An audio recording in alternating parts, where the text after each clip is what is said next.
त्यांची आपल्या पाठीमागे त्या ठिकाणी जे संपूर्ण भारतभर हा सोहळा प्रेस प्रेस प्रेस स्वामींच्या माग प्रेसवाल्यांनी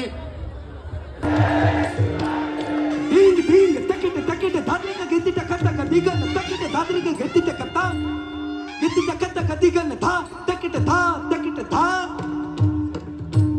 वा एकदा त्या मृदुंगासाठी टाळ्या होऊन जाऊ दे.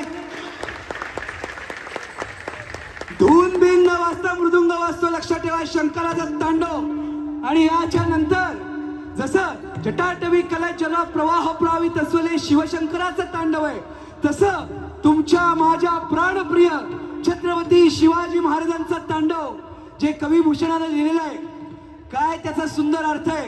हे शिवाजी राजा भगवान शंकराप्रमाणे, भगवान महादेवाप्रमाणे त्या ठिकाणी तू तांडव म्हणलंस आणि त्या तांडवाने आदिलशाही, निजामशाही, कुतुबशाही उद्ध्वस्त झाल्या आणि 1000 वर्ष ही के अखंडन भूलान है हेल दंडे छंडे मंडे मुख रंच कहू हे रतनी साने वहा कहान ठहराने है भूषण भनत, भूषण भनत.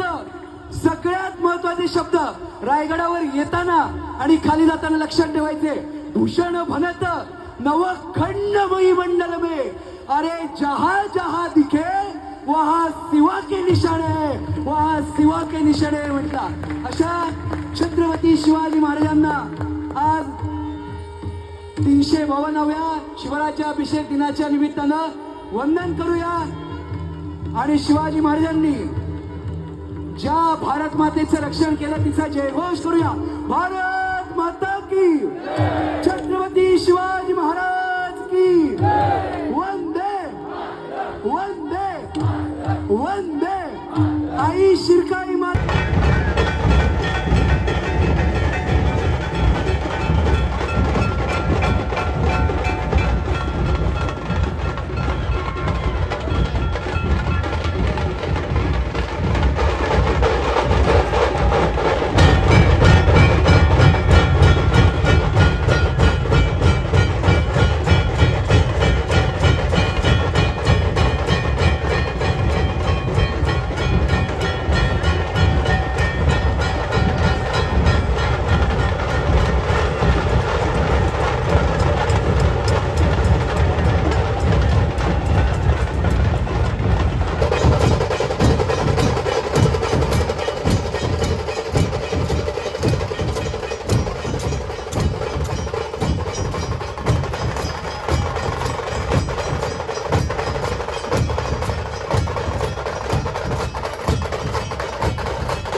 औरंगजेबाने सांगितलं शिवाजी सारखा एक जरी माझा युवराज असता तरी मी अख्खा भारत केवळ एका वर्षात पादाक्रांत केला.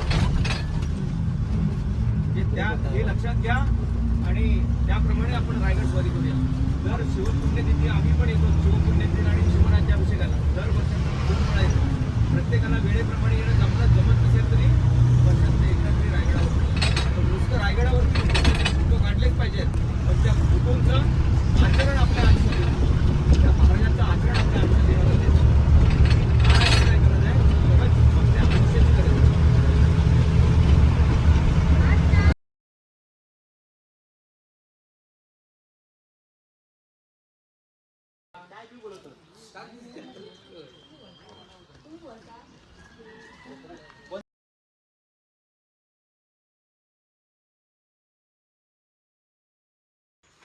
की ज्यांच्या बलिदानामुळे आपलं नाव जसं शिवाजी महाराजांमुळे साबित आहे तसं नाव आपल्या संभाजी महाराजांच्या बलिदानामुळे. संभाजी महाराजांना त्यावेळी औरंगजेबाने कैद केलं, त्यावेळी त्याची सुरुवात इथून झाली होती, या वाड्यापासून झाली. हा सरदेसाई वाडा. संभाजी महाराज त्यांच्या कारकिर्दीमध्ये केवळ 8 वर्षाचा छत्रपतीपदाचा काल आहे, 1681 ते 1689. आणि या कालामध्ये 8 वर्षामध्ये त्यांनी प्रचंड युद्ध लढले, प्रचंड लढाई खेळले.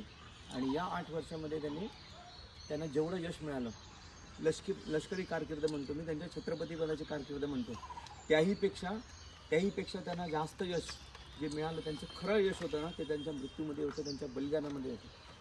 औरंगजेबाने ज्या प्रकारे त्यांचा क्रूर छळ केला आणि त्यांचा वध केला, त्यांची वध नाही केला, त्यांची हत्या केली, ते इतकं अमानवी आणि एवढं क्रूर होतं ना की ते ऐकताना पण तुमचं रक्त पेटून उठेल. आणि त्या केवळ बलिदानामुळेच औरंगजेबाला असं वाटलं होतं की आता मी ह्या संभाजी त्यांची हत्या केली, त्यांना मी संपवलं की मराठी साम्राज्य संपलं. परंतु ते झालं उलटं. चैत्र शुद्ध पौर्णिमा म्हणजे ज्या दिवशी आपण गुढ्या उभारतो, गुढीपाडवा आपलं नवीन वर्ष सुरू होतं, या दिवशी खास औरंगजेबाने एक दिवस राखून ठेवलेला होता. हा दिवस संभाजी महाराजांना कैद केल्यानंतर. आणि या दिवशी त्याने संभाजी महाराजांना क्रूरपणे ठार मारला, त्यांची हत्या केली आणि त्यांच्या देहाचे तुकडे तुकडे करून पाठवले. आणि ज्या दिवशी त्याने ही हत्या केली, त्या दिवशी त्यांचं मुंडकं त्याने भाल्यावर नाचवून आजूबाजूच्या सगळ्या गावांमध्ये नाचवलं, सगळ्या सैन्यामध्ये नाचवलं. त्याला संदेश द्यायचा होता हिंदू बांधवांना, मराठी बांधवांना, की तुम्ही उद्या दुसऱ्या दिवशी गुढ्या उभारणार, तुम्ही आज गुढ्या उभारणार आहात ना, तुझ्या मस्तकाच्या राजाच्याच तुम्ही गुढ्या उभारा, हा त्याला संदेश द्यायचा होता. आणि ज्याप्रमाणे त्याने त्यांची हत्या केली आहे, आपण छावा पिक्चर बघितलं असेल, छावा पिक्चर बघितला तर त्यामध्ये त्या हत्येचा 1% पण दाखवलेला नाही आहे. ज्याप्रमाणे हत्या केली आहे ते इतकं क्रूर आहे की तुम्हाला वाटणारही नाही, कोण आपण हे कल्पनाही करू शकणार नाही की एका माणसाला इतक्या क्रूरपणे मारलं जाऊ शकतं. एवढं त्याने क्रूरपणे त्या संभाजीराजांची हत्या केली आहे. त्याच्यावर एक कविता आहे, मी तुम्हाला ते शेवटी सांगतो. पण हा जो सरदेसाई वाडा आहे, या सरदेसाई वाड्यामध्ये संभाजी महाराज फितुरीमुळे त्यांची शेवटची झटापट इथे मुकर्रब खानाबरोबर झाली आणि शेवटची झटापटीमध्ये त्यांना ते कैद केलं गेलं. तो हा वाडा सरदेसाई. मित्रांनो, इथेच बलिदानाची सुरुवात झालेली आहे आणि यानंतर त्यांना वढू तुळापूरच्या छावणीत नेलं गेलं आणि त्यानंतर त्यांच्या क्षणाला प्रारंभ झाला. हाच तो वाडा आहे जिथे संभाजी महाराज राहिले होते आणि इथेच त्यांची शेवटची झटापट, शेवटची लढाई ते खेळले. पण दुर्दैवाने आपल्याच माणसांच्या फितुरीमुळे त्यांना कैद व्हावं लागलं आणि त्यानंतरचा सगळा इतिहास तुम्हाला माहिती आहे. आपलं दुर्दैव एवढं आहे, खरंच आपलं दुर्दैव एवढं आहे की इथे उभ्या असलेल्या प्रत्येक जण सुशिक्षित आहे, शाळेमध्ये शिकलेला आहे, पण त्या शाळेमध्ये संभाजी महाराजांच्या बलिदानाविषयी 1 किंवा 2 वाक्य असेल. संभाजी महाराजांचं बलिदान केवढं थोर होतं हे कळण्यासाठी आपल्याला छावा चित्रपट यावा लागला 336 वर्षानंतर. हे लक्षात घ्या. हे आपलं दुर्दैव आहे, हे आपल्या समाजाचं दुर्दैव आहे, हे आपल्या भारताचं दुर्दैव आहे, हिंदुस्थानचं दुर्दैव आहे, महाराष्ट्राचं दुर्दैव आहे. 336 वर्ष आपल्याला वाट बघावी लागली लोकांना, मुलांना समजायला, भारताला समजायला की संभाजी महाराजांचं बलिदान, त्यांचं ते शेवटच्या दिवसातलं जे काय त्यांचा क्रूरपणे छळ केला गेला ते किती क्रौर्य त्यामध्ये होतं आणि त्यांचं बलिदान किती थोर होतं. ही वस्तुस्थिती आहे. आपण इतिहासाकडे दुर्लक्ष करतो. खरंच इतिहासाकडे दुर्लक्ष करतो. जे इतिहास लक्षात ठेवतात त्यांचा भविष्यकाळ खरंच उज्ज्वल असतो. जर आपल्याला सर्वांना आपला भविष्यकाळ उज्ज्वल करायचा असेल तर ही बलिदानं, ही स्फूर्तिस्थानं आपल्याला लक्षात ठेवली पाहिजेत. आणि त्याच स्फूर्तिस्थानं लक्षात ठेवून त्यातल्या एक अंश जरी आपण महाराजांचा, संभाजी महाराजांचा म्हणा, शिवाजी महाराजांचा म्हणा, राजाराम महाराजांचा म्हणा, महाराणी ताराराणींचा म्हणा, येसूबाईंचं म्हणा, येसूबाई संभाजी महाराजांच्या पत्नी, 29 वर्ष त्या स्त्रीने त्या छळछावणीमध्ये औरंगजेबाच्या कैद केले हे कोणाला माहीत नाही. या गोष्टी आपण नाही लक्षात ठेवल्या तर आपल्याला आपला भविष्यकाळ उज्ज्वल करता नाही येणार. जर खरंच मी सांगतो, परत सांगतो, जर आपल्याला तुम्ही कोणतंही काम करा, अगदी झाडू मारण्यापासून अगदी IT मध्ये जरी असाल, तुम्हाला तुमचा भविष्यकाळ उज्ज्वल करायचा असेल, बंदी बना लिया कुछ अपने ही घरवालों ने, धोखे से बंदी बना लिया कुछ अपने ही घरवालों ने, जंजीरों में जकड़ लिया उन धूर्त मुगल मक्कारों ने. औरंगजेब ने शर्त रखी, झुकना यदि अंगीकार करो, दे दूंगा राजपाठ सारा, इस्लाम अभी स्वीकार करो, इस्लाम अभी स्वीकार करो. ये सुनकर कवि कलश हंसे, ये सुनकर कवि कलश हंसे, बोले किससे सामना पड़ा, पहचानो रावण सभा बीच बजरंग बली का ओश खड़ा. पहचानो रावण सभा बीच बजरंग बली का ओश खड़ा. संकट में हो यदि धर्म कभी तो फिर बेकार जवानी है, संकट में हो यदि धर्म कभी तो फिर बेकार जवानी है. बिन खोले शांत बहे रग में, वो खून नहीं है पानी है, वो खून नहीं है पानी है. सब और घेर कर संभा को फिर शुरू मौत का खेल किया, सब और घेर कर संभा को फिर शुरू मौत का खेल किया. पत्थर मारे, पत्थर फेंके, कोड़े मारे, दुख और दर्द का मेल किया. बर्ची से छीन लिया तन को, बर्ची से छीन लिया तन को, नाखून उचाड़ दिया. ये देखकर कवि कलश हंसे, बोले किससे सामना पड़ा, पहचानो रावण सभा बीच, पहचानो बजरंग बली का ओज खड़ा. मित्रांनो, ही कवि सदा उठे, बनकर मशाल जो सदा उठे, उन हाथों को पहले काटा. बघा क्रौर्य किती आहे. बनकर मशाल जो सदा उठे, उन हाथों को पहले काटा, अंगद जैसे पावों को फिर टुकड़ों टुकड़ों में छाटा. इतने पर भी झुका नहीं वो सिर. बघा एवढ्या देऊनही त्यांना क्रौर्य, एवढ्या त्यांच्या यमयातना देऊनही त्यांची मान झुकली नाही. त्यांनी धर्मांतरासाठी हो म्हटलं नाही. त्यावेळी त्यांनी काय केलं, इतने पर भी झुका नहीं वो सिर, तलवार निकाली कायर ने, मस्तक को अलग किया धड़ से, मस्तक को अलग किया धड़ से. हो कितना भी विकराल युद्ध, हो कितना भी विकराल युद्ध, पौरुष सदा ही पछाड़ेगा, खुद महाकाल घट में उतरे उसका.